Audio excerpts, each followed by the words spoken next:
Hey guys, you're welcome to Soft Sports TV. My name is Sasa P, and I have Handy and Evo Sam. You man. You're welcome, guys. A pleasure to have you guys here. As always. Yeah, bro. You see? Yeah, and I'm sure today we're going to have a reasonable and a peaceful analysis, right? Most definitely. Fine, now let's start with the firecrackers because it happened last night at the Wembley Stadium where we saw Leicester City defeat Chelsea in the FA Cup finals, as Leicester City have now won the FA Cup in the first time in their history. It was a fantastic game. I mean, Chelsea coming in with a very good, highly spirited team, claiming to do the double by the end of the season, and Leicester, just trying their best to make sure they make the Champions League and, if possible, get a piece of silverware. But they did it in fantastic style. I mean, what a goal by Yuri Tielemans. Fantastic long range, and a lot of people have blamed Kepa for that goal, but I don't know. Maybe you tell me how far. Okay, but it was a fantastic one. Leicester, congratulations. They have won the FA Cup. Now, guys, tell me now, what's your take on that game? First of all, it's congratulations to Leicester City. Congratulations to Tielemans for such a wonderful goal. Yeah. Congratulations to Wilfred Ndidi, the Niger boy. And most importantly, congratulations to Kelechi Iheanacho, aka the senior man. Senior man. It's been an Senior amazing season for that young man, and he deserves every good thing that comes with it. For the game, Leicester City came, they conquer. So what else will we say? That's okay. just Okay. What about you, Handy? First of all, my main congratulations goes to Brendan Rodgers. He has been absolutely fantastic with the work he has been doing at Leicester, and the fact that even when Jose Mourinho was sacked at Tottenham and he came out openly to say that he has nothing to do with the Tottenham job, he doesn't even want to have anything to do, it means that he is Focus. very committed to the job that he has been doing at Leicester, and he really wants to continue doing the job. And most importantly, I want to give shout out to my brother, Senior Man Kel. He made us proud. We saw the fact that you carried the Nigerian flag after the victory. It was a huge celebration. It was a huge win too for every Leicester City fan out there. The fact that it was a huge win for football as a whole, because it was one of those first finals this year and we get to see the fans. And after everything, I mean, Kelechi Iheanacho in the dressing room, celebrating the victory, obviously, practically unctioned the FA Cup. Like, he put the cup on his head and he was shouting, "Who won by FA Cup? Who won by FA Cup?" I mean, typical Nigerian boy, right? Business man. Okay, now let's leave it and let's go into more analysis now. For Chelsea, they were favourites in a way. Yeah. With the whole Tuchel has come in to steady the ship, to balance the team and everything. They didn't play too poorly. I mean, they had their fair share of possessions and attacking statistics, right? But they still couldn't find the back of the net, and this is making it the second time in a row. They played against Arsenal at the Bridge, and they lost by 0-0. The same thing now happening. Now, what is happening? Is it that Tuchel is being found out, or he's trying to try some new things ahead of the Champions League final? It's difficult to say which one, but what I want to say here is that he has done well since he came to Chelsea, especially defensively. Three at the back, very solid defensively. But if there is one area that Tuchel has to work on, it's their attack. Their cutting edge has been really poor. Most of the big games he has won, it's always been 1-0, 1-0. But it's quite ironical because Thomas Tuchel, we know from the days of Borussia Dortmund, had this poor defensive record and very good attacking. Is it that he's forgetting the fundamentals of attacking and focusing more on defending? I can't really say once again. Sometimes it could be you're in a new team, you have the personnel that you have there different from the ones you have worked with, and you decided to get the just balance. to tweak things. And before he came to Chelsea, one of the problems a lot of fans have been complaining about is their defense. So it's possible that when he came, he decided to work on the defense, and now it's affecting the other side of the pitch because they have a lot of quality attacking players. You'd expect Chelsea to score lots of goals with the quality that they have up front, but it wasn't the case yesterday. And it's been like that for quite some games now. Against Arsenal, they could not score. Against Real Madrid, just 1-2 goals and all that. One of the key points to add to this is because ever since Eden Hazard left Chelsea, I don't think they've really had that one key player that can lift the team in terms of take responsibility. They've been more like a team, a very strong unit. And when that person is not there to step up in this kind of situation, the team struggles a little bit. You know? All right. So I think from what you have said, perhaps they need to do more recruitment, right? I don't know if it's recruitment. It all depends. I can't really say. The thing is, they actually have quality. Yeah, just but get the balance. are they the kind of players that he Tucker wants? That's another question for another day. But to add to that, I think the Leicester City manager deserves a credit. Good. We should not just be talking about what Chelsea didn't do. We should talk about what Leicester City did right. In the first half, I think they reserved their energy. They didn't come all out playing. Like they knew coming all out, they could concede a goal. So it was tactical, right? I think it was tactical because the way they played in the second half was totally different from what we saw in the first half. They were more aggressive. They were winning the 50-50 challenges, and at the end of the day, they got what they needed. Now, having said that, I think it's also similar to what Mikel Arteta did at the Stamford Bridge. Because check it out, he sat back deliberately. I mean, used 3 centre back and defensive midfielders, and almost similar in terms of what Leicester did. So perhaps the people are beginning to find out a way of stopping Tuchel. Perhaps Guardiola will be watching now and saying, okay, maybe I'll just drop Fernandinho and Rodri there. Guardiola will always want to have the ball. Okay, now enough of the FA Cup. Big congrats to Leicester, big congrats to Brendan Rodgers and all of them. And also for Leicester City, let's not forget they lost their chairman. He died in a helicopter crash just outside their stadium after a game, and his son is the one leading the team now. It was an exciting moment yesterday as we saw the son of their late chairman come into the pitch to celebrate. I have never seen that happen before, and especially in a time like this where there's this rift between fans and club owners. I just felt like, wow, if every owner can just emulate what this guy did yesterday, exactly what it will be better, and I'm sure some of them will pick 1 or 2 hints from this.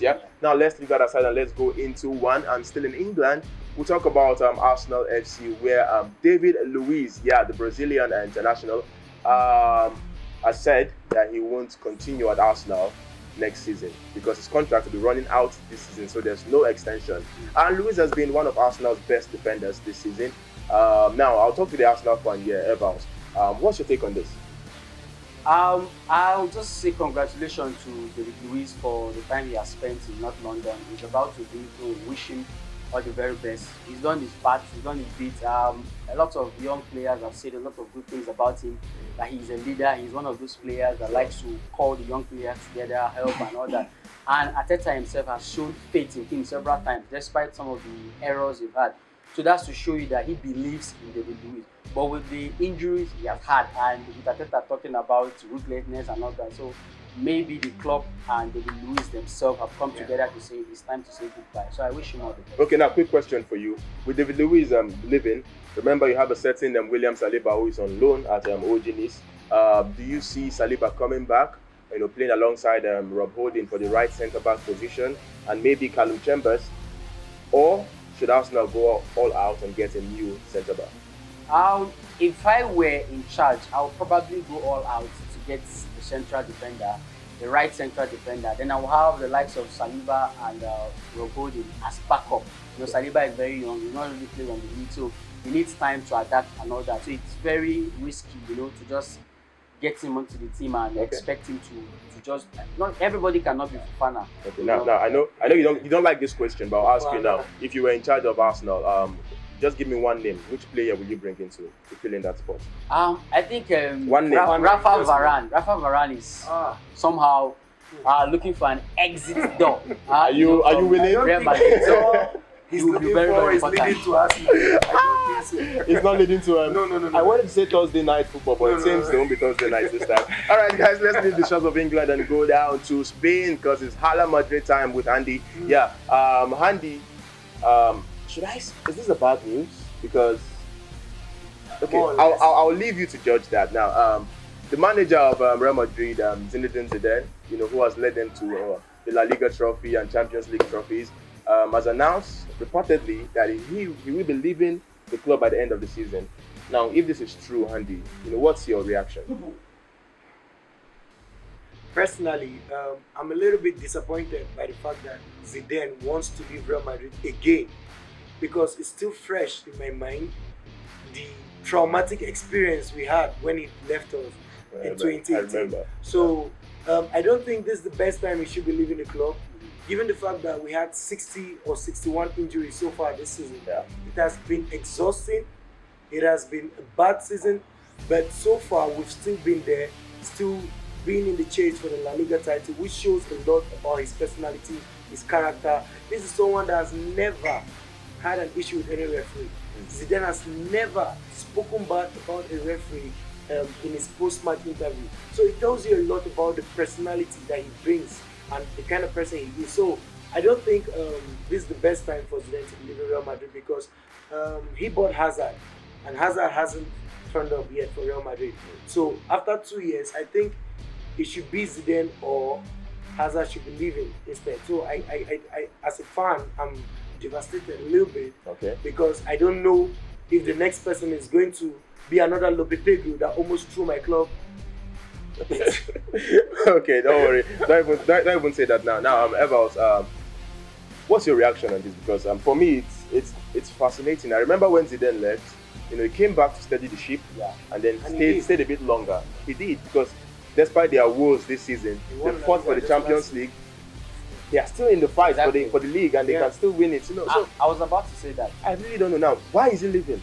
I mean, it's strange actually. I can't really say what exactly is the reason behind Zidane leaving. Okay.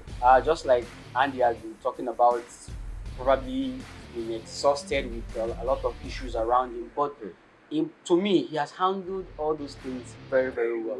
I mean, Real Madrid are still in the league. They are not out yet. They just played the UEFA Champions League semi-final, and the Madrid fan is calling it a bad season. That's the standard for Real Madrid. You have to respect. Standard. You have to respect. Unlike some other clubs. You have to respect that football club. But in all, I don't think I am comfortable with the idea of Zidane leaving. So to you, it's bad news for Real Madrid. To me, it's bad news, because Zidane has handled a lot of these injury issues very, very well. I watched their last game. Look at the number of young players that played. You have been giving young players debut, the likes of Blanco, Guerrero, and all that. You know, so you would expect him to be around to help build this young players. Okay, now, for me, my own opinion here. I hardly give my opinions, but I'll give this one. When Zidane came back to steady the ship, what I thought was, it's been a while since we saw a manager with the longevity of Sir Alex Ferguson, Arsene Wenger, and all. But I saw Zidane in that mode, and I thought, fine, this is a Madrid man, a Galactico. Like, this man will be here for a decade, and he has the trust of the fans, the player, the board. So perhaps it's just him wanting something different personally. Perhaps he needs a break, a mental break. That is what I'm sensing from this whole scenario. Okay, now he needs a mental break, but the job will still be there for someone else to take. So there are a lot of names flying out, the likes of Allegri, the likes of Joachim Löw, and other managers, and even Sarri and Raul too. But I'll start with Andy now. Just give me one name. Who do you want should Zidane vacate that position? Well, the person I wanted has decided to join Bayern Munich, and Nagelsmann. So, but if it's not Nagelsmann, I would really want Joachim Löw. Yeah, to come to Real Madrid. I love the German coach. We've had the opinions. It will be sad actually since Zidane leave Real Madrid, but it's a big club. At least they have survived so many shocking moments and sad moments, so they can survive, and they've done that before. So perhaps they bring Benitez back. I'm sure you don't want to see Rafa Benitez back in the colours of Real Madrid. Okay. All right, guys. We've talked at least a lot about football today. Yes. Yeah, and that's all we have for today on Sub Sports. It's been a great pleasure having you guys around, Andy and Ever Sam. You can call me Senior Man. Senior Man, Ever Sam. Okay, that seems like a... Or more or less, Senior Man Handy. How does that sound? Like Kells. The senior men, I have them here. I don't know who is more senior, but the senior men. Okay, one is in Champions League, one is somewhere. So, I don't know. Alright guys, well, me the senior boys as a B is right here telling you to make sure you subscribe to our YouTube channel and do well to just follow us on all our social media platforms, and feel free to drop a comment in our comment section. Alright, remember to stay safe and stay blessed. Peace out.